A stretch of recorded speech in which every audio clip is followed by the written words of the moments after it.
Cool. Hi, everyone. My name is Rob Masiello. I'm the co-founder of a platform called Arcade.xyz. It's an NFT lending platform. Today, I'll be talking about using NFTs in DeFi as collateral, kind of an overarching topic, kind of just why I talk about DeFi and NFTs. Historically, like why NFTs, or non-fungible assets rather, have been historically good stores of value. What we're kind of seeing as the blue chip actual NFTs you can borrow against right now across the different lending platforms out there. Some thoughts about bringing in real life assets into DeFi as well as NFTs. Some of the platforms themselves, the different variations out there. A little bit about Arcade and some of the reasons we chose to make certain design decisions versus other platforms. Some challenges we're still seeing in the DeFi space relating to using NFTs, and some thoughts I have about what's kind of next and what's coming. A little bit about me. Like I said, my name is Rob. I'm based in New York City. I'm the co-founder of Arcade.xyz. I've been in the space since about 2016. Prior to being in crypto, I did a lot of big data, machine learning stuff. I owned and operated a Bitcoin mine in Montana back in 2017, and then started a crypto company, more analytics focused, and sold that to a private equity company. So, been in the space a decent while, building. A little bit about the platform we've built now. It's called Arcade, as I mentioned. It's a P2P lending marketplace. Basically let you use ERC-20s, 721s, and 1155s as collateral. It's term length loans. There's no liquidations. We get asked that a lot about what happens if the NFT goes down in value. They're term length loans. There's no liquidations. We've done about $25 million in loan volume since the end of January there, and some kind of big investors there as well.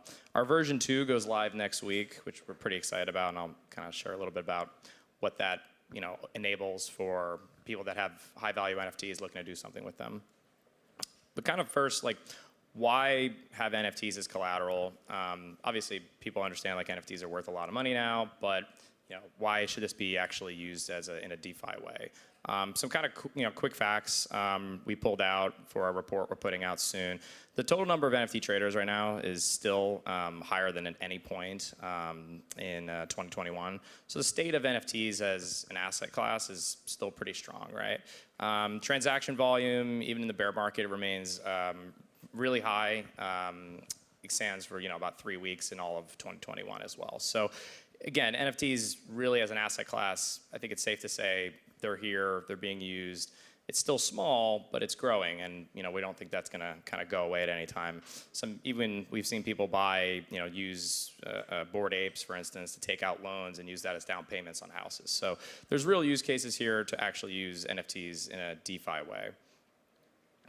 Historically, non-fungible assets, everything's a non-fungible asset that's not fungible, right? Property, jewelry, art, these all have vast lending markets. Fine art, for instance, has about a $50 billion lending market. Bank of America, for instance, has a massive OTC business where they do lending on all kinds of fine art. And they're starting to look at NFTs as well. But there's also a rich history around non-fungible assets that are digitally native too, not just physical assets out there. Domain addresses, .com. If you owned, pets.com, that's a great domain. There's things like, the $1 Million homepage. It's like a really old website out there where you could buy pixels on the website.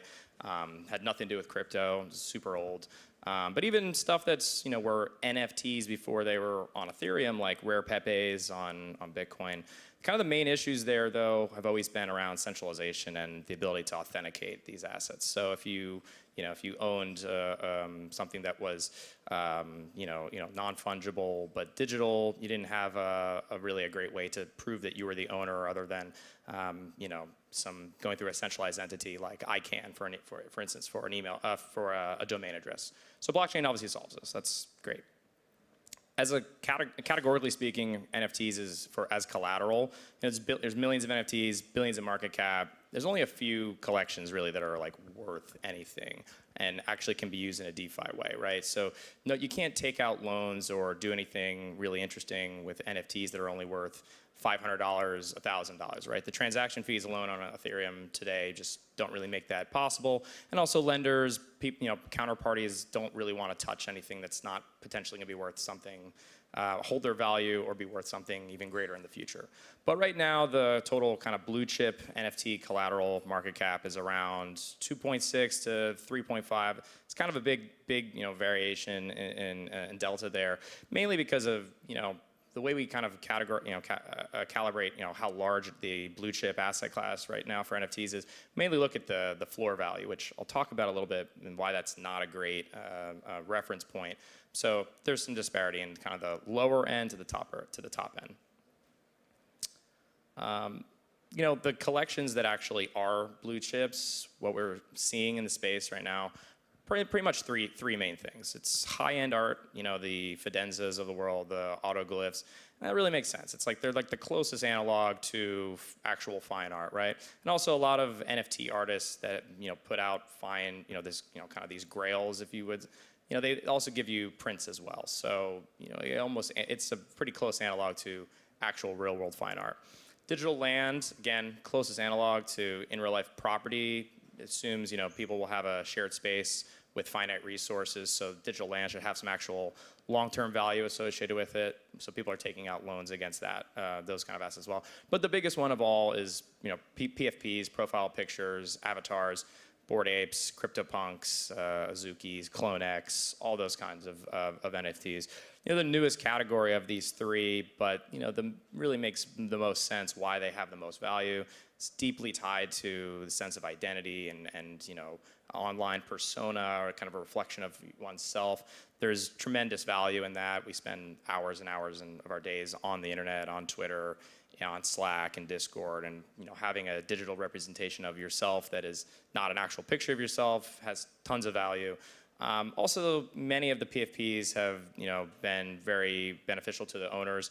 The projects have done airdrops, which have historically done very well, especially with Bored Apes and with ApeCoin and Mutant Apes, et cetera. So those projects, in terms of holding their value and being useful for collateral, have been really successful.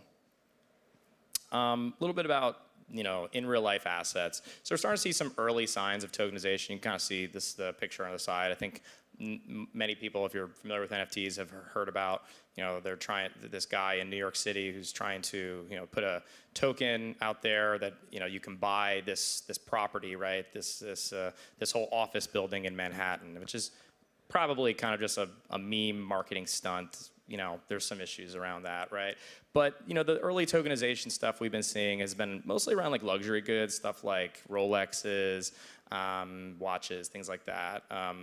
There's been some other brands, I think, as well, who have done virtual items, but mainly we're seeing some early signs of centralized entities that are issuing tokens representing a claim on something physical, like a watch, for instance. And there's great benefits for that, right? It's a lot easier. Tokens make it a lot easier to do stuff, much easier than securities or even the physical asset. In the traditional world, if you had a Rolex, for instance, one of the most pawned assets in the world, you have to actually bring the Rolex to the pawn shop. They have to hold it for you. They usually charge for that. And you have to worry about them putting it in good custody, being insured if they're not going to potentially do something nefarious with your asset. Pawn shops have been historically kind of a seedy business there, so you kind of have some counterparty risk there, but you still have that with tokens as well. So that's one of the bigger challenges around kind of in real life assets being tokenized. You still have this centralization, issuing and redeeming risk. And there's some, universal legality considerations as well that are not, what's applicable in the United States might not be applicable here in France. So a little bit about the platforms, kind of what the main platforms. I'm mainly talking about lending today, and it's from a DeFi standpoint, but there's really kind of a few different variations we're seeing around DeFi and NFTs right now. It's really around P2P lending, which is what we focus on. Term length loans, no liquidations, pretty straightforward. There's platforms like Arcade, NiftyFi, there's a number of other ones out there. Pwn Finance. There's a bunch of them out there. There's some that are doing pooled borrowing, which is very much like an Aave compound style platforms, stuff like JPEG. That's really based using oracles around the floor prices. That's stuff on Chainlink, having a floor price for JPEG, for instance, I believe only focuses right now on CryptoPunks. So they have a floor price oracle that is how you can measure what your utilization would be. There's a few other types out there. There's like staking platforms like NFTX. Basically, you deposit an NFT into a pool. You get a token representing it. It's an ERC20. You can use that token in lots of different other kind of ways that fit the remainder of DeFi pretty nicely. And then you can bring back your token and redeem one. So you could actually go to Uniswap and go buy an ERC20 representing a CryptoPunk, bring it back to NFTX, and then get a CryptoPunk out of it, which is fun because it opens up some interesting arbitrage opportunities where maybe the floor price is higher than what the ERC20 price is. You could buy one for a little bit cheaper, get a cheaper punk that way. And then the last thing I'll touch on is really around fractionalization. It's not so much in the lending capacity, but it gives people basically the opportunity to buy fractions of high value NFTs. The big one I think we've seen was like the Doge, the meme Doge that was sold by Pleaser DAO, I'm pretty sure, which I think it was their own sub DAO in there. And yeah, gives people the ability to buy fractions of NFTs that they probably wouldn't be able to afford otherwise, which is cool.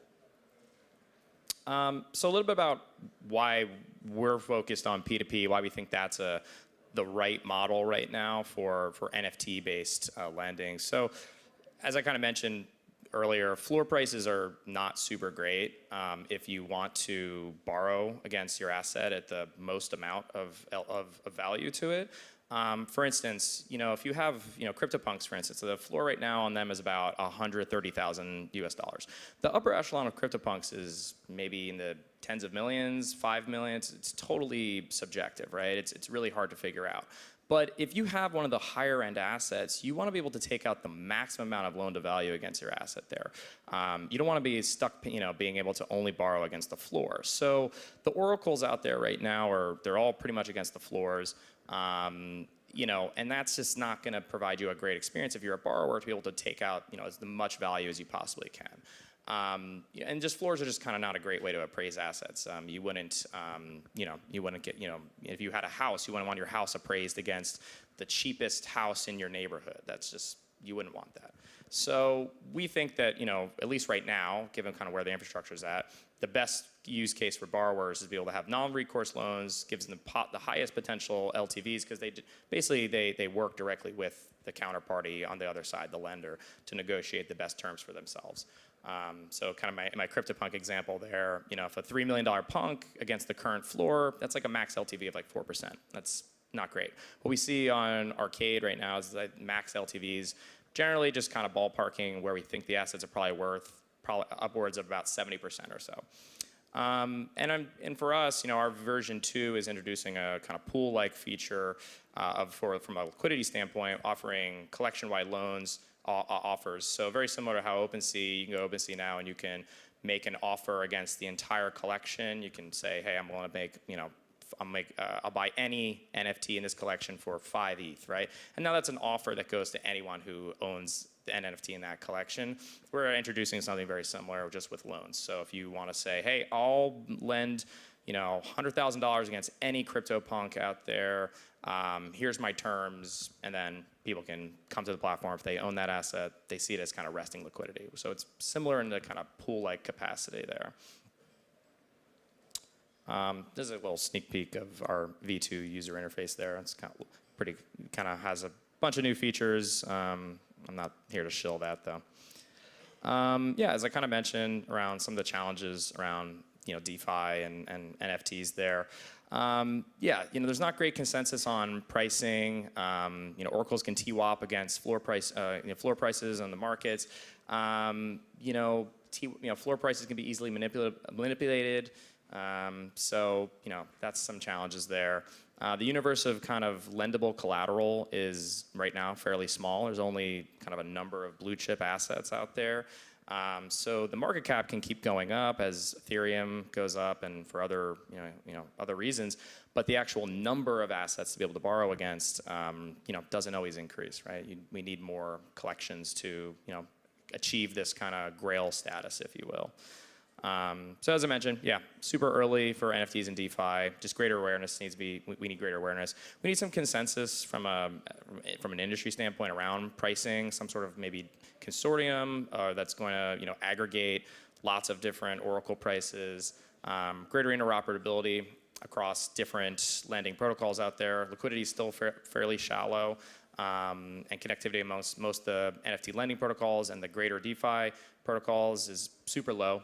And yeah, as I mentioned, just kind of more monkeys. We need more. There need to be great, more and more assets, but still super early. A ton of people making awesome stuff out there, not just PFP collections, but super cool art. And yeah, that's adding and contributing to the greater NFT collateral universe. So I think with that, I think I'm probably right up at time. So yeah, thanks. Is my Twitter if you want to follow me or ask any questions. Check us out. I'll be around.